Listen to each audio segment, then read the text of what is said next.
Hello అండి. తను చదువు గురించి కన్న కలలన్నీ కూడా నెరవేర్చుకోలేకపోతున్నానే అని ప్రేమ ఓ చోట కూర్చొని బాధపడుతూ ఉంటుంది. ఇంతలో తన దగ్గరికి ధీరజొచ్చి, "నువ్వేం బాధపడాల్సిన అవసరం లేదు.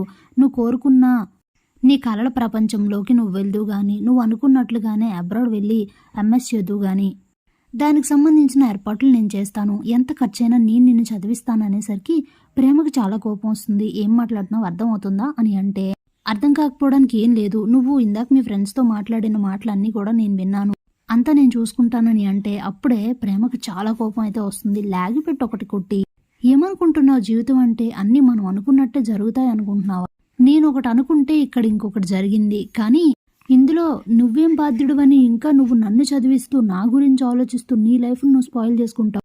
చేసింది చాలు. ఇప్పటికైనా మించిపోయిందేం లేదు. నా గురించి ఆలోచించడం మానేసి ఫర్దర్‌గా నీ లైఫ్ కోసం నువ్వెన్ని కలలు కన్నావో అవి నెరవేర్చుకోవడానికి ట్రై చెయ్యి" అని చెప్తుంది.